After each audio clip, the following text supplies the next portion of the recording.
Lokalna samouprava nastavlja akciju kompostiranja, pa su u okviru ove akcije započete pre nekoliko godina zainteresovanim građanima u utorak deljeni sanduci za kompostiranje u dvorištu javnog preduzeća Komunalac u Kanjiži.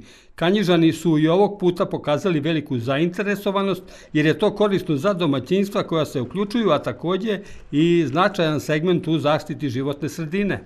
Uključili ste se u ovu akciju kompostiranja. Kakva je vaša potreba? Odakle će biti ovi otpaci? Otpaci iz kuhinje, od stoke, od ovih zečeva, tako to imamo za martonuš, za votnjak i tako to da se za poljoprivredu.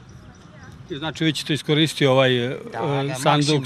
Maksimalno, da. To je baš pametna stvar, što tako dajete. Gde ste vidjeli to? Pa to na televiziji, gde je to bilo? Ja mislim da je na televiziji bilo, na Info kanalu. I vidjeli ste da to nije loše i za vas? Da. Da je to potrebno za kuću i da će dobro doći. I to je dobra stvar. A ja godinama to radim, samo bez ove kutije.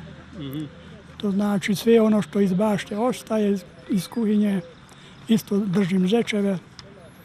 Ja imam ovaj kompost kod kuće inače. Član opštinskog veća Kanjiže Šandor Berec, zadužen za zaštitu životne sredine, kaže da se svake godine podeli 80 kompostnih kutija, što je učinjeno i ovom prilikom. Bilo je veliko interesovanje za ovu akciju. Treba znati da ove kutije mi delimo besplatno, a uz to dobijaju i u poklon dobijaju jednu metlu. Koliko se ova akcija kompostiranja pokazala dobrom na području opštine? Ja mislim da je akcija veoma dobra i planiramo da nastavimo i iduće godine.